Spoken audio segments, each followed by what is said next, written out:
Salut à tous, bienvenue dans cette nouvelle vidéo vlog qui n'est pas un vlog. En fait j'avais envie de faire un vlog sur le mois de janvier comme d'habitude, sauf qu'il m'est arrivé une tuile. J'ai été malade pratiquement tout le mois de janvier, enfin voilà, en tout cas plus de 2 semaines, donc la moitié du mois. Je suis pas encore complètement rétablie, je pense que ça s'entend à ma voix, j'ai pas encore récupéré toute ma voix. Mais voilà, je suis sous antibiotiques, je me soigne. Mais ça a été un mois de janvier compliqué niveau santé, donc voilà, j'ai pas pu tourner de vidéo. Donc je me rattrape puisque là on est le 30 janvier, donc vraiment à la toute fin. Et donc je vais vous parler de toutes les lectures quand même que j'ai fait durant le mois, parce que ça m'a pas empêché de lire. Et puis des arrivées livresques et puis d'autres choses autour du livre dont j'ai envie de vous parler. Donc voilà, c'est un vlog qui n'est pas vraiment un vlog.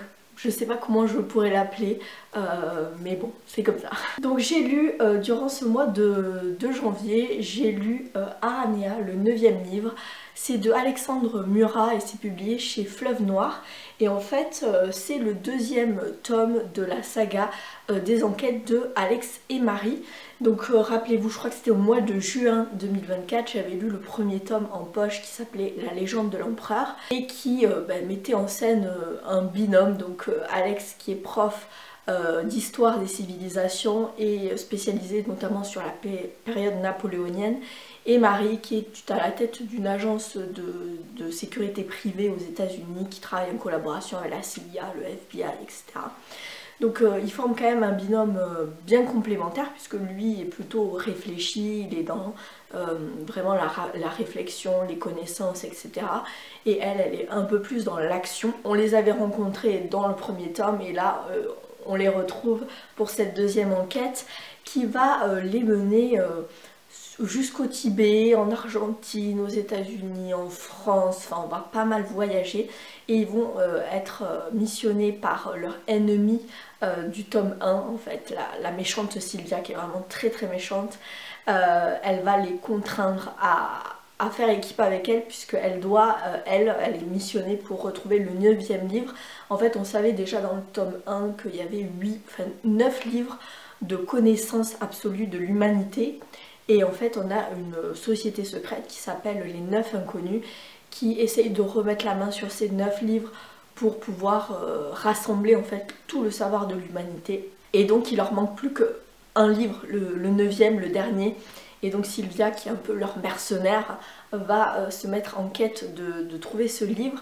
Et elle va demander à Marie et Alex de faire équipe avec elle. Alors elle va les contraindre parce que eux évidemment ils n'ont pas très envie de faire équipe avec elle vu qu'elle est quand même sacrément horrible. Et donc finalement l'appel du mystère va être plus fort, ils vont s'embarquer là-dedans et puis ils vont parcourir un petit peu, enfin refaire l'histoire on va dire, puisque en fait Himmler, le bras droit de Hitler, avait réussi à le retrouver, avait mené une expédition jusque dans les montagnes de l'Himalaya, dans un monastère au Tibet, pour essayer de retrouver ce livre, et ensuite il l'avait recaché mais on ne sait pas où, et donc voilà, ils vont fouiller un petit peu l'histoire, notamment sur les traces des nazis, et jusqu'à aussi mettre un petit peu de Napoléon dedans, puisque Alexandre Murat, l'auteur, est quand même assez fan de l'époque napoléonienne. Et donc on va aussi être sur les traces de l'Aiglon, donc le fils de Napoléon. Voilà, donc c'était sympathique. Après j'ai trouvé quand même, j'ai retrouvé un petit peu les défauts du tome 1, c'est-à-dire que je trouve que ça manque parfois un petit peu de densité. L'auteur fait le choix aussi de tout expliquer assez rapidement en fait au niveau de l'énigme, etc. Alex résout la plupart des énigmes de manière presque facile, j'ai envie de dire, et même dans l'action ça va très très vite, il y a beaucoup d'action d'ailleurs, un petit peu, ça fait un petit peu film blockbuster américain, voilà, où il y a de l'action, etc., où ça tire de partout. On est quand même sur un récit qui avance vite, où il y a de l'action, où il y a assez peu de place pour la réflexion, même s'il y a des parties un petit peu plus historiques qui sont assez intéressantes je trouve. Mais voilà, on n'est pas sur du Dan Brown, on n'est pas sur du Catherine Neuville qui prend son temps, qui fait participer le lecteur à l'énigme. Non, là c'est quand même assez superficiel et voilà, ça va assez vite. J'aurais aimé un peu plus de densité, j'aurais aimé aussi laisser au lecteur en fait un peu plus de place à l'imaginaire, à la déduction. Mais sinon après ça se lit bien, les chapitres sont courts, on ne s'ennuie pas, on voyage aussi à travers tous ces pays. Et voilà, le duo Alex et Marie fonctionne toujours aussi bien, on s'attache à eux, ils sont quand même assez sympathiques, voilà.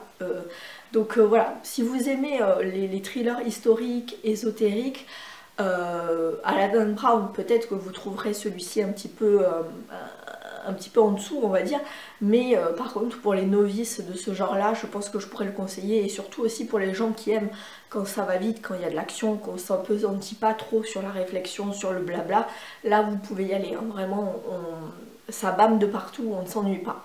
Voilà, donc c'était sympa, agréable à lire, mais bon, c'était pas non plus un coup de cœur. Avant de vous parler de ma deuxième lecture de ce mois de janvier, j'ai reçu un livre aussi, donc je voulais vous en parler. Donc c'est La vallée des égarés de Céline Servat, c'est aux éditions Tornada. Donc j'ai accepté de recevoir ce petit thriller de chez Tornada parce que en plus ça se passe non loin de là, dans les Pyrénées, enfin non loin de chez moi en tout cas, puisque je vais vous lire la quatrième de couverture, Le Comminges. Dans ce coin tranquille au pied des Pyrénées, la présence incongrue d'un corps mutilé va mobiliser les gendarmes de Sally du Sala, associés pour l'occasion à la section de recherche de Toulouse.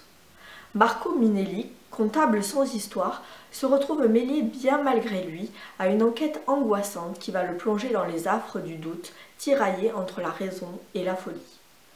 Ces petites bourgades aux ruelles paisibles abritent-elles la tanière d'un tueur sanguinaire? Qui sera la prochaine victime? Voilà, donc moi ça me parlait bien, donc voilà, encore une histoire de tueur dans un petit village au pied des Pyrénées, donc vraiment moi ça me parlait, donc j'ai très hâte de le lire. Et merci beaucoup Joël et Tornada pour me faire confiance. J'ai ensuite lu le deuxième tome des enquêtes d'Erlendur, donc de Arnaldur Indridason, c'est aux éditions Point. Et là c'est donc une trilogie, hein. C'est un roman qui regroupe les 3 premiers tomes. Donc j'avais lu La Cité des Jarres, le premier tome, au mois de décembre. Et donc là au mois de janvier j'ai lu le tome 2 qui est La Femme en Vert. Et j'ai beaucoup aimé. Voilà, j'ai beaucoup aimé cette histoire qui est quand même assez difficile. Autant dans le tome 1 il y avait des trigger warnings sur le viol, autant dans le tome 2 on est aussi sur un sujet très difficile qui est cette fois-ci la violence conjugale. Donc il y a quand même des scènes assez violentes, donc voilà, peut-être pas à mettre entre toutes les mains, je préfère quand même le prévenir. Je trouve que Arnaldur Indridason, il a vraiment un don pour te faire des premières phrases, des phrases d'accroche qui sont vraiment hyper percutantes, puisque là je vais essayer de vous retrouver la première phrase qui est vraiment, qui dit tout quoi, qui t'accroche dès le départ. Il remarqua qu'il s'agissait d'un os humain dès qu'il l'enleva des mains de l'enfant qui le mâchouillait, assis par terre. T'es là quoi, un bébé assis par terre en train de mâchouiller un os humain, enfin bon voilà. Alors ça commence comme ça, on est dans un quartier résidentiel qui est en pleine construction. La ville de Reykjavik s'étend de plus en plus et donc on a des nouveaux quartiers en périphérie qui commencent à sortir de terre. Et là, dans une maison pavillonnaire, on a un goûter d'anniversaire d'un petit garçon qui doit avoir 8-10 ans.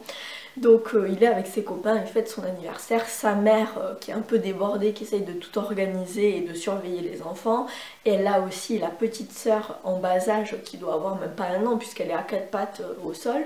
Donc elle essaye d'organiser ce goûter d'anniversaire et puis on sonne à la porte et là c'est le grand frère d'un des invités qui vient récupérer son petit frère. Sauf que le petit frère en question il n'a pas du tout envie de partir, il est très bien avec ses copains et donc la mère dit au grand frère écoutez on a bientôt fini donc vous pouvez vous asseoir sur le canapé en attendant quoi. Donc le grand frère un peu dégoûté mais bon il s'installe et puis en regardant la petite sœur qui traîne par terre, il voit qu'elle mâchouille quelque chose, donc il lui enlève des mains et il se rend compte que c'est un os humain. Il le sait parce qu'il est, étudiant en médecine, donc il reconnaît de suite que c'est un vrai os humain. Donc ni une ni deux, il va voir la mère en disant regardez ce que votre fille est en train de mâchouiller.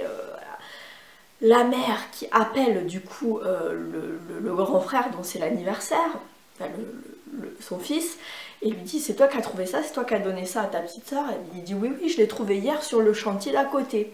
Donc évidemment ni une ni deux, la mère dit montre-moi où c'est, et donc toute la troupe s'embarque pour aller à l'endroit où il a trouvé cet ossement, et effectivement il y a un squelette en fait. En déterrant un petit peu, l'étudiant en médecine va trouver un début de squelette avec une main en l'air comme ça, et donc forcément ils vont appeler la police, et donc ni une ni deux, Erlendur et toute son équipe vont être missionnés sur place pour essayer de trouver qu'est-ce qui s'est passé, d'autant plus qu'ils ne savent pas si ce squelette est ancien de plusieurs milliers d'années ou est-ce qu'il est récent.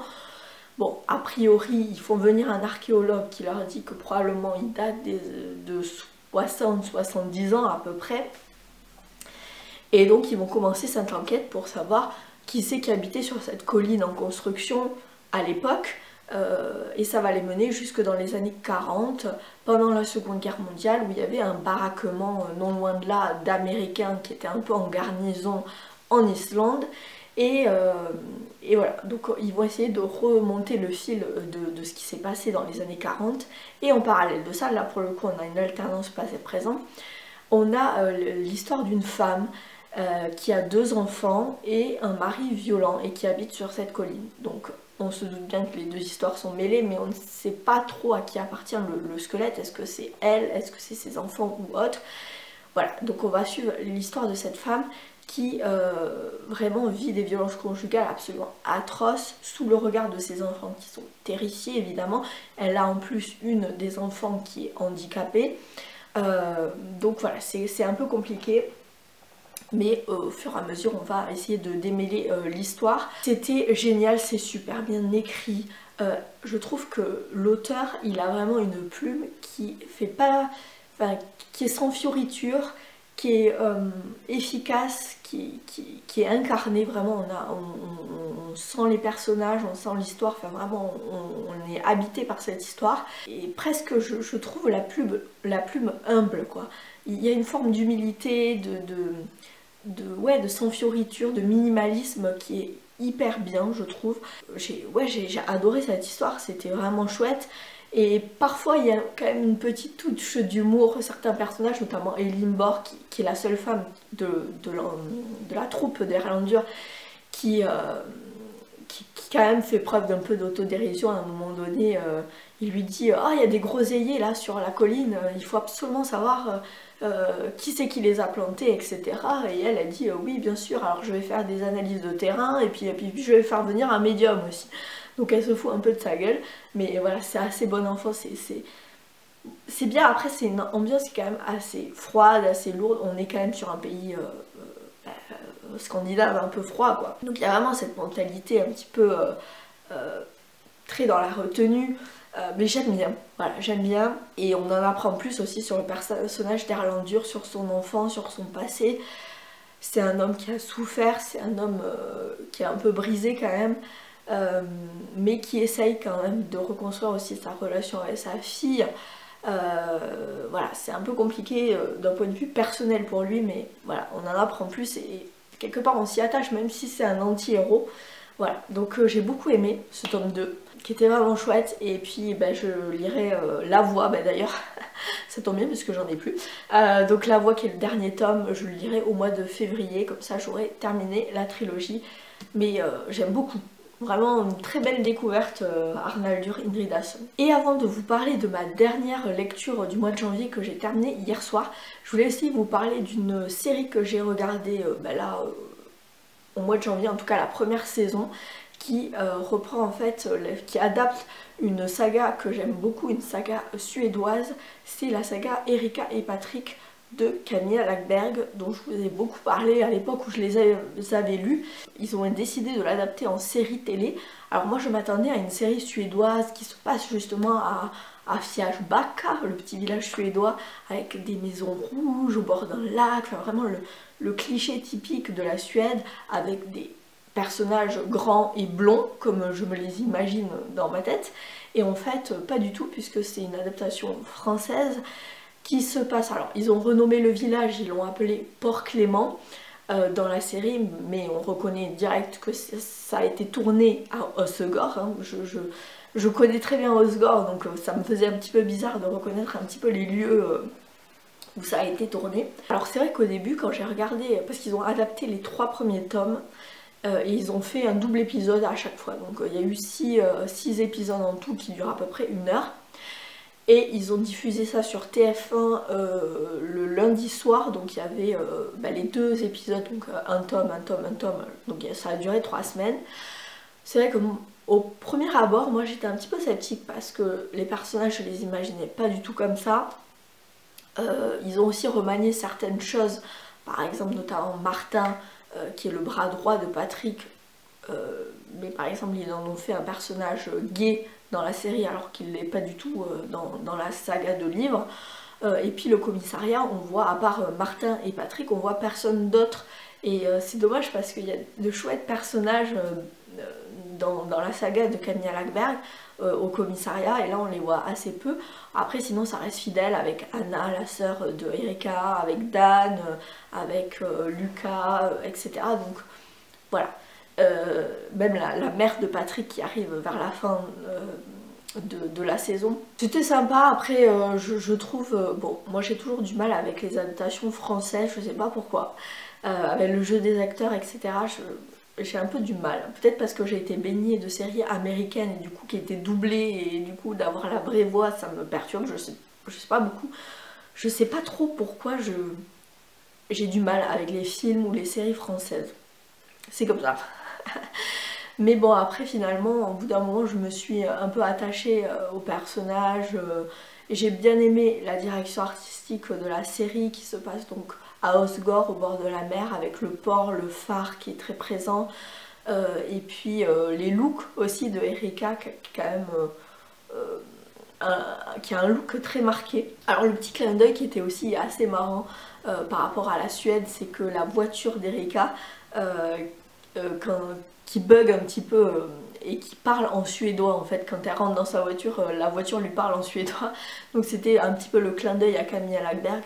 Mais voilà, après c'était sympathique, ça se laisse regarder, mais c'est vrai que moi ce que j'aimais particulièrement dans la saga de livres, c'était l'ambiance suédoise qui n'est pas du tout forcément dans l'adaptation française en série, mais bon, voilà, ça casse pas 3 pattes à un canard, mais franchement ça se laissait regarder, et je pense que je regarderai avec plaisir la saison 2, même si au début j'étais un peu sceptique, finalement après on s'y fait quoi. Une fois passé le côté franchouillard, qui moi me perturbe toujours un peu, et ben après on s'y fait, voilà, tout simplement. Donc n'hésitez pas à me dire si vous l'avez vu, ce que vous en avez pensé, ou est-ce que vous l'avez regardé, est-ce que vous comptez la regarder, ou est-ce que vous avez lu les livres aussi peut-être, pour faire la comparaison entre les deux, mais bon voilà, c'était mon petit avis sur la question. Bon, je vais terminer maintenant avec, avant que ma voix se barre complètement, avec ma dernière lecture que j'ai terminée hier soir. Et je suis ravie parce que du coup je l'ai lu en 3 jours ce bouquin, vu que je suis en arrêt maladie cette semaine, donc j'en ai profité pour lire, parce que d'habitude j'ai jamais le temps de lire, enfin c'est très compliqué, et puis bon là avec la maladie ça a été un peu compliqué. Donc là j'ai cartonné, là je me suis dit, t'as 1 semaine devant toi pour bouquiner, donc vas-y à fond. Donc j'ai lu Les larmes noires des cigognes de Stéphane Schmucker, c'est aux éditions Prisma, donc c'est l'auteur qui m'avait gentiment proposé de lire son livre. J'avais lu son premier roman qui était L'ombre du funambule en 2022, que j'avais beaucoup aimé, et il m'a gentiment proposé de recevoir son 2e roman qui est sorti là en fin d'année 2024. Donc j'ai accepté, et c'était plutôt pas mal, mais d'un autre côté je suis un peu encore... je sais pas, alors je vais vous expliquer. Ça va être un petit peu compliqué parce que c'est une histoire qui est quand même assez à tiroir, à rebondissement. Donc on a une double temporalité, on est en 2003 et en 2022. Donc en 2003, on a le jeune major Eric Breuil qui a 34 ans, qui est père de 3 enfants, 2 jumeaux et une petite dernière qui est Charlotte. Bon, il a une vie de famille classique et il va enquêter sur l'affaire des mutilés, puisque c'est une tueuse en série en fait, qui tue des femmes et qui les mutile en leur coupant les mains. En fait on n'a jamais retrouvé les mains, mais on a retrouvé le corps de ces femmes, et le point commun entre toutes ces femmes c'est qu'elles ont subi une IVG peu de temps avant en fait. Et on le sait quand même assez rapidement qui est la tueuse, puisque pour une fois c'est une femme qui fait ça, donc Ambre Rosieri, qui tue ces femmes, et en fait on va suivre Eric qui va l'interpeller, l'arrêter, parce qu'il a assez de preuves, etc. Alors Eric il a des méthodes d'enquête et qui sont pas toujours très conventionnelles, il a parfois un peu de mal à respecter les ordres, et voilà, alors certes il a de très bons résultats, mais il est pas toujours dans les clous, et c'est un peu agacé sa hiérarchie. Mais bon, il arrête cette femme, et il va l'interroger, etc. Il va se nouer une relation un peu malsaine entre les deux. Cette femme est vraiment hyper hypnotique, malaisante, voilà. Et peu de temps après l'arrestation de Ambre Rosieri, la fille d'Eric Breuil va être enlevée, Charlotte, et elle va être séquestrée pendant toute une semaine. Donc évidemment il va la chercher partout, etc. Jusqu'à ce qu'un appel anonyme va lui indiquer où se trouve sa fille. Il va courir billet en tête bien avant que ses équipes le rejoignent pour retrouver sa fille et la libérer. Voilà. Et donc là on le sait dès le départ, puisqu'il y a une coupure de journal de la région, ça se passe en Alsace. Donc ça c'est vraiment le prologue en fait, qui est donc un article des dernières nouvelles d'Alsace qui raconte que la petite Charlotte a enfin retrouvé sa mère sauve, que c'est son père qui l'a retrouvée suite à un appel anonyme, etc., etc. Donc ça on le sait dès le début.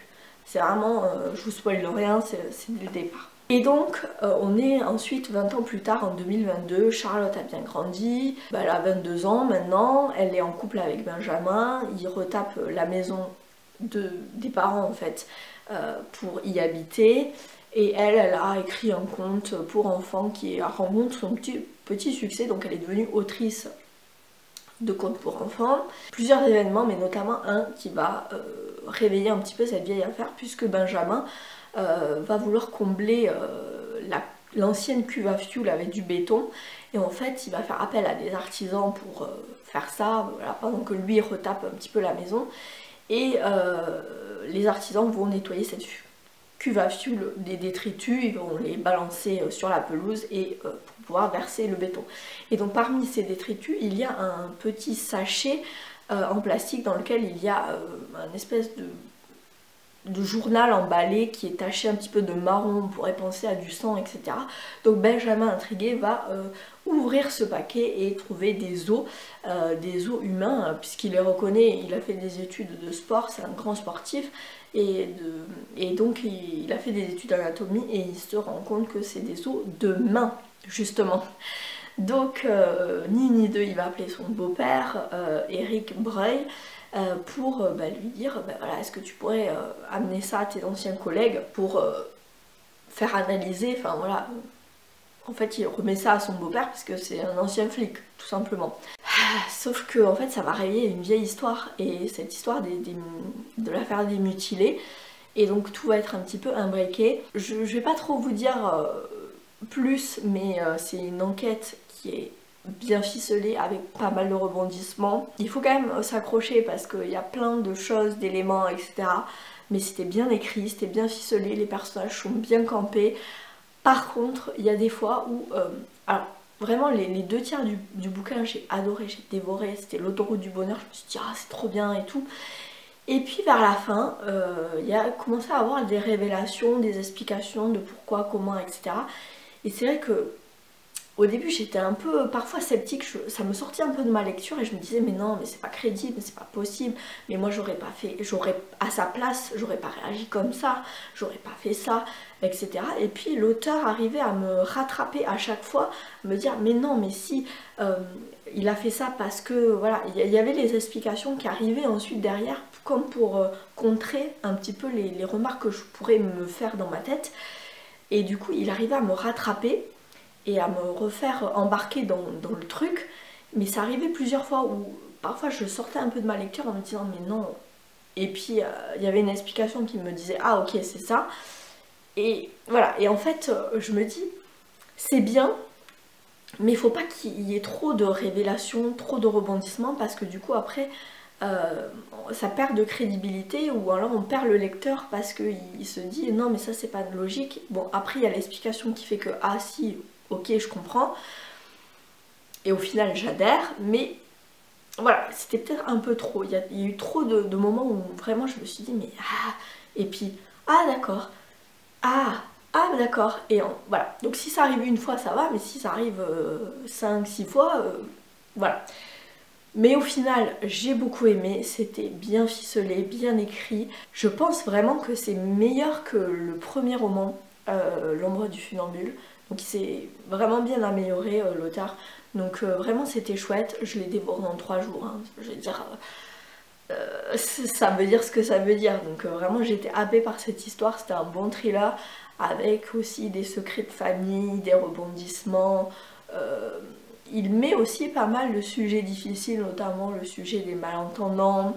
Voilà, donc c'était assez intéressant, bien ficelé, mais attention vraiment à ne pas trop faire de rebondissements ou de révélations, au risque de perdre un petit peu le lecteur dans la croyance en fait. C'est vrai que quand on est lecteur, on fait un pacte tacite de croire au roman, puisque ça reste une fiction, mais il faut pas non plus trop jouer avec le lecteur et sa crédulité, entre guillemets, au risque de le perdre. Voilà, c'est juste ça, mais sinon c'était vraiment excellent. Vraiment, je vous le recommande si vous ne connaissez pas l'auteur, mais allez-y, parce que vraiment c'était très très bon.